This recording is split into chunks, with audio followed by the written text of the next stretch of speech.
Bismillahirrahmanirrahim. Assalamualaikum warahmatullahi taala wabarakatuh. Alhamdulillahirabbil alamin wassalatu wassalamu ala asyrafil anbiya'i wal mursalin wa ala alihi wa sahbihi ajma'in. Alhamdulillah, bertemu lagi di dalam pembelajaran kita, iaitu tajuknya tajwid. Dalam kelas tajwid kita, alhamdulillah, minggu lepas kita tak ada kelas sebab hari perayaan Cina, jadi kita bawa kepada minggu ni untuk kita belajar lagi berkaitan dengan ilmu tajwid. Jadi untuk hari ini, ilmu tajwid, kita masuk tajuk yang baru, iaitu tajuk nun sakinah ataupun tanwin.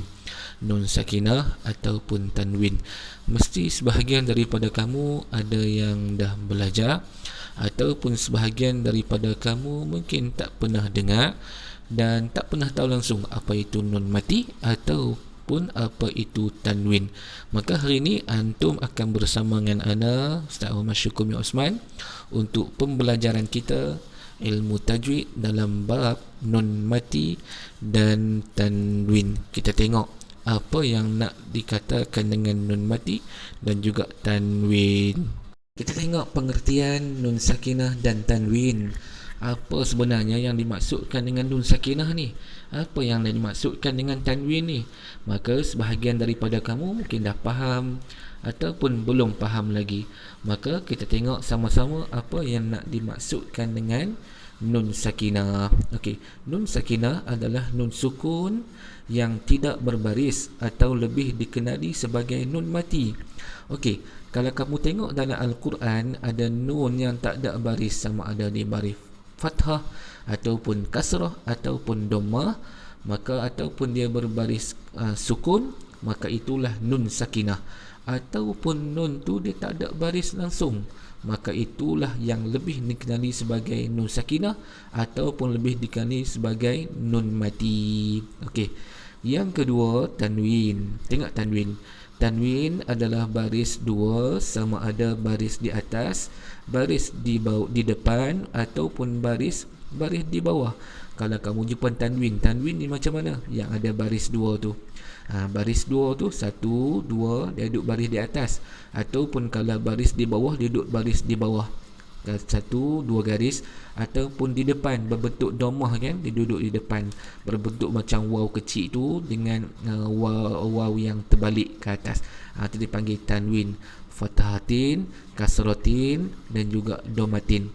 Inilah yang diertikan ataupun pengertian nun sakinah ataupun tanwin. Jadi anda rasa antum mesti dah jumpa dalam Al-Quran nun sakinah ataupun nun mati, dan juga tanwin ataupun baris di depan, baris di atas ataupun baris di bawah.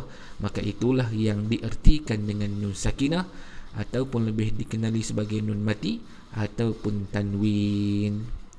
Okey, kita terus kepada yang ketiga, iaitu tanda nun sakinah dan tanwin. Ini yang anda bagi tahu tadi tu, macam mana tanda dia. Nun sakinah macam mana tanda dia, tanwin ni macam mana tanda dia. Maka ini anda datangkan kepada antum supaya antum lebih jelas dan lebih faham. Inilah tanda dalam Al-Quran. Kalau kamu buka surah apa-apa saja sekalipun, mesti ada nun mati ataupun nun sukun ataupun baris tanwin. Tengok, fathatin, kasratin dan dhammatin. Ini tanwin. Nun sakinah yang mana? Nun sakinah yang sebelah dia tu, nun yang bersukun ataupun tak ada baris, maka inilah yang dikatakan nun sakinah ataupun nun mati. Jadi ana harap antum boleh faham, boleh tengok dengan jelas. Inilah tanda-tanda tanwin dan juga nun sakinah. Okey, kita pergi terus ke bahagian yang ketiga, iaitu pembahagian nun sakinah atau tanwin. Setelah kita tahu apa pengertian nun sakinah, apa pengertian tanwin, dan setelah kita tahu, kita tengok macam mana rupa nun sakinah dan macam mana rupa tanwin, maka kita kena tahu juga apa pembahagian nun sakinah atau tanwin ni ada berapa bahagian. Ada banyak bahagian dia. Berapa bahagian dia? Nun sakinah atau tanwin terbahagi kepada 5 bahagian. Mana kata kalau nun sakinah dan juga tanwin ni, dia ada pecahan, dia ada 5 bahagian. Ada 5 bahagian. Ini antum kena tahu. Pembahagian nun sakinah tidak mesti ada 5 bahagian. Ataupun kalau kamu buka dalam kitab tajwid yang lain, dia cakap 4 bahagian dia. Ada yang kata 5 dan ada yang kata 4 bahagian. Maka kita tengok apa yang dikatakan dengan 4 dan juga apa yang dikatakan dengan 5. Okey, yang pertama izhar halqi. Ini pembahagian yang pertama. Izhar halqi. Apa maksud dia? Izhar halqi ni bermaksud jelas dan nyata. Jelas dan nyata. Okey. Yang kedua ikhfa haqiqi. Maksud dia apa? Bermaksud menyembunyikan. Yang ketiga idgham ma'al gunnah. Idgham ma'al gunnah bermaksud memasukkan huruf bersama dengan dengung. Okey. Yang keempat idgham bila gunnah. Apa maksud dia? Bermaksud memasukkan sesuatu tanpa dengung.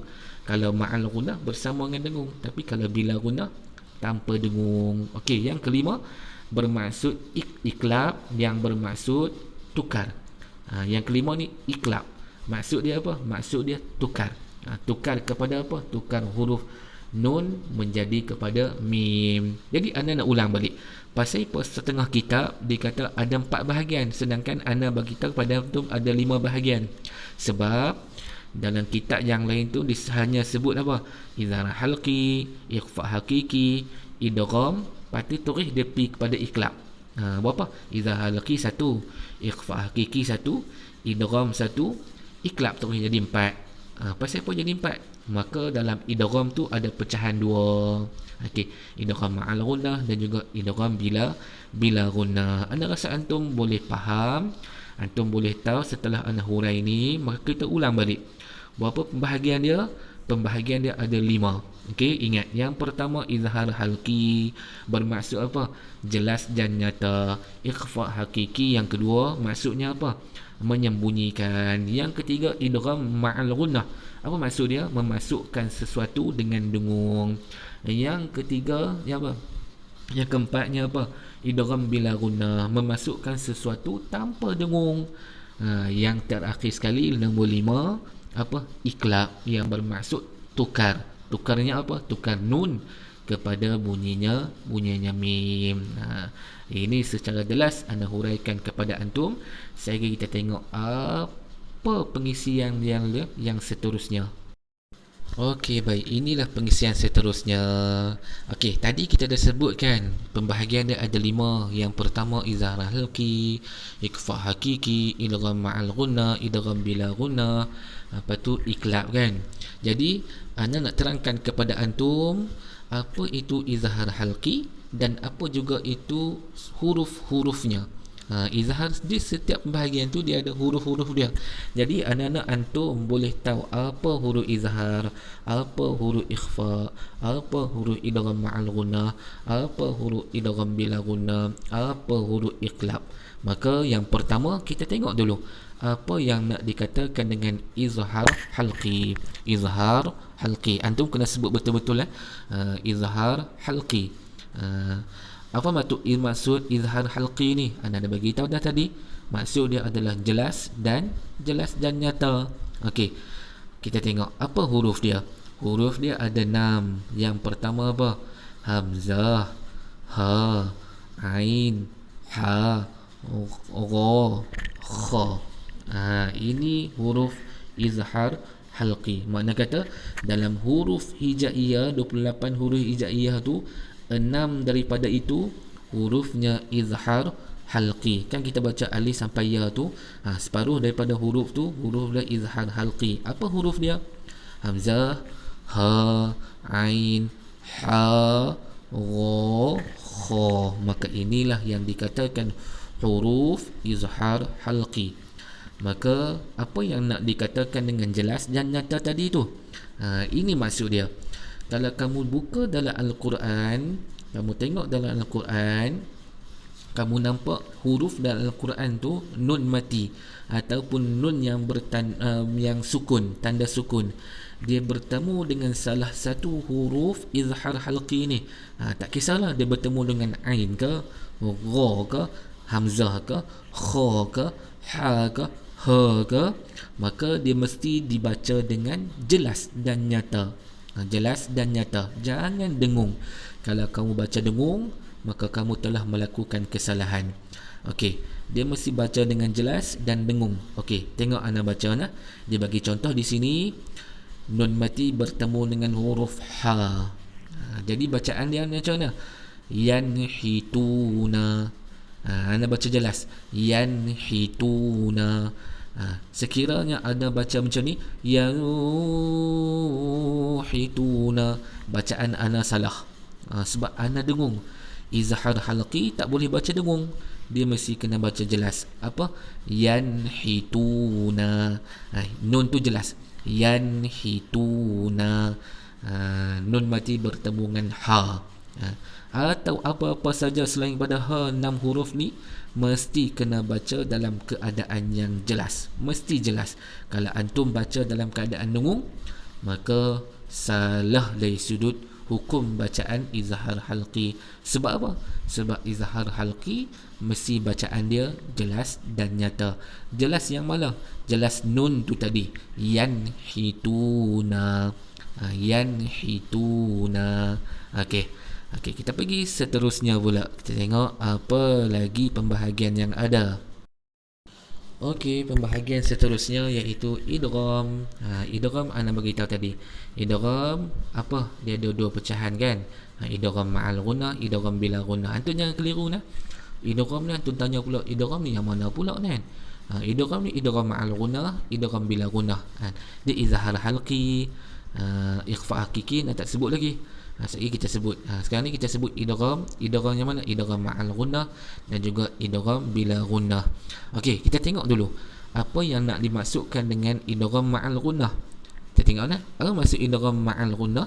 Idgham ma'al ghunnah ni maksudnya memasukkan bersama dengan dengung. Maknanya antum kena baca dengan dengung. Antum kena baca dengan dengung. Berapa huruf dia? Huruf dia sikit je, ada 4 saja.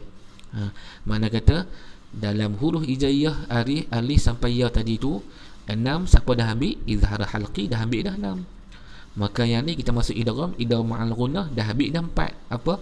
Ya waw mim nun. Ingat ya waw mim nun. Ni huruf idgham ma'al ghunnah. Okey. Ya waw mim nun. Ingat idgham ma'al ghunnah hurufnya ada 4. Ya waw mim nun. Okey, tengok contoh. Dia datangkan contoh pada kita. Nun mati bertemu dengan ya. Nun mati bertemu dengan ya. Macam mana baca dia? Mesti kena dengung. May yasha. May yasha. Nun mati bertemu dengan ya. Kalau kamu baca macam ni, kamu baca yang salah contoh. Man yasha. Kamu baca dengan jelas, maka tak kena. Salah bacaan tu. Dia mesti kena dengung. Sebab itu dipanggil memasukkan bersama dengan dengung. Mana kata kamu kena baca may yasha, may yasha. Okey, jelas dan dengung. Hurufnya ada apa? Ada 4. Ya waw mim nun. Okey, kita pergi kepada idgham bila ghunnah. Idgham bila ghunnah ni maksudnya apa? Idgham memasukkan sesuatu tanpa dengung. Bila tu maksud tanpa. Bila ghunnah tanpa dengung, memasukkan sesuatu tanpa dengung. Huruf dia ada sikit je. Berapa? 2, lam dan ra. Lam dan ra. Ingat idgham ma'al ghunnah ada 4, ya waw mim nun. Idgham bila ghunnah ada 2, lam dan ra. Lam dan ra. Okey. Apa contoh dibagi di sini? Dia bagi nun mati bertemu dengan ra. Macam mana baca dia?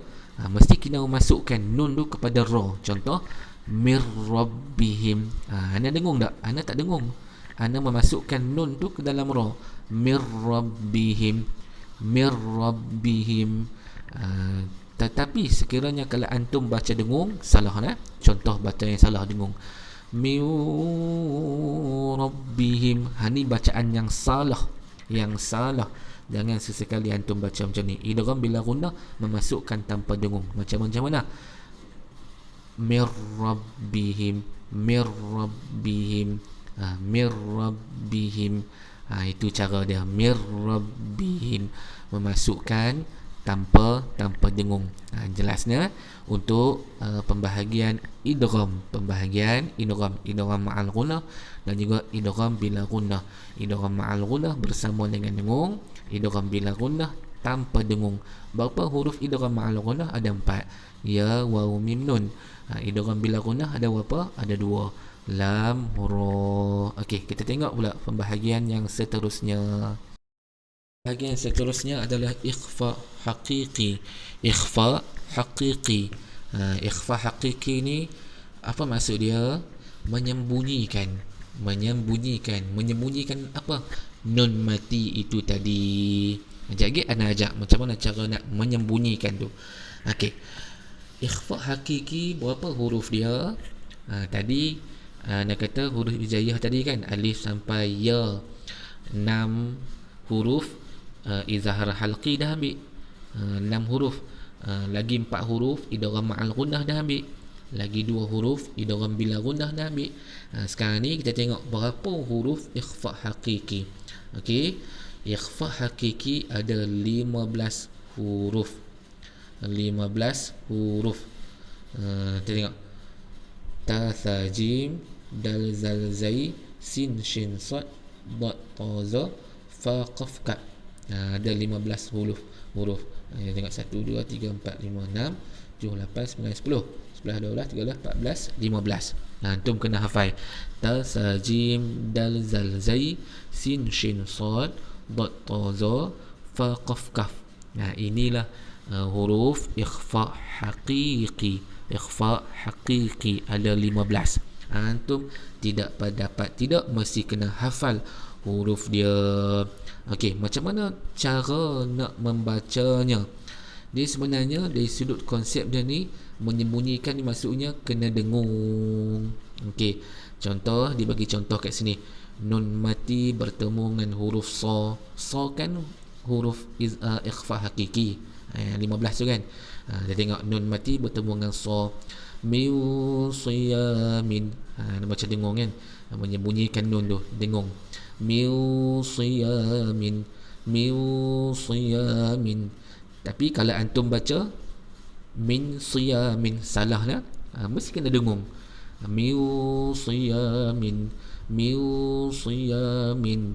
Mesti kena nun tu, menyembunyikan nun tu mesti kena dengung. Jadi antum kena hafal 15. Bukan yang 15 ikhfa hakiki saja, bahkan pembahagian-bahagian yang lain, izhar halqi, idgham ma'al gunnah, idgham bila gunnah, termasuk juga dengan ikhfa hakiki. Maka antum faham. Kita tengok pembahagian yang terakhir. Apa pembahagian yang terakhir? Okey, pembahagian yang terakhir iaitu iklab. Okey, iklab. Sebut elok, iklab. Okey, apa maksud iklab? Iklab ni tukar ataupun menukarkan. Menukarkan apa? Nun kepada bunyi mim. Dengan cara dengan dengung. Ini iklab. Okey, kita tengok. Sebenarnya dalam Al-Quran ni huruf iklab ni ada satu je. Apa? Ba. Ini yang paling mudah. Huruf dia apa? Ba sahaja. Kalau kamu jumpa dalam Al-Quran nun mati bertemu ba, maka itu adalah iklab. Tetapi kamu harus ingat, huruf iklab ni nun mati bertemu ba, mesti dekat atas nun tu mesti ada mim kecil. Mesti ada mim kecil. Kalau tak ada mim kecil, itu bukan huruf iklab. Contoh nun kat sini kan, anda tak letak mim kecil. Maksud kata dekat nun sukun tu sebelah dia ada mim kecil. Maka itulah yang dikatakan dengan iklab. Macam mana cara bacaan dia? Kita tukar nun tu kepada mim. Miu ba'di kena dengung. Miu ba'di. Okey. Itulah yang dikatakan dengan iklab. Ini yang paling mudah sekali. Ini paling mudah sekali. Jadi anda harap antum praktik lah pembahagian-pembahagian ni, anda nak antum hafal ke semua huruf, ke semua pembahagian, maksud dia dan sebagainya. Okey. Okey, tamat pelajaran kita pada hari ini untuk dalam ilmu tajwid. Inilah yang antum kena tahu, iaitu nun sakinah atau tanwin. Anda dah bagi tahu dah bagaimana, macam mana pengertian dia, apa pengertian nun sakinah, apa pengertian tanwin, pembahagian dia, huruf-hurufnya berserta dengan contoh. Maka inilah pelajaran kita untuk pada hari ini. Maka tamatlah PDPR kita. Nak ucapkan jazakumullahu khairan katsira kepada antum semua, kena memberi komitmen untuk PDPR kita pada hari ini. Jadi anda harap antum boleh memahami, antum boleh faham, betul-betul faham apa nun mati dan tanwin, nun mati ataupun tanwin ni, nun sakinah ataupun tanwin ni antum boleh faham dengan jelas.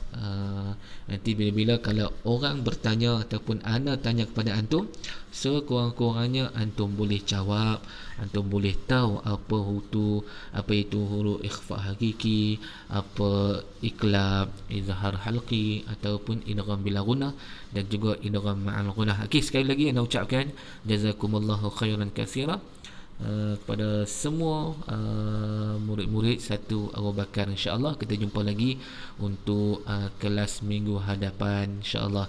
Assalamualaikum warahmatullahi taala wabarakatuh.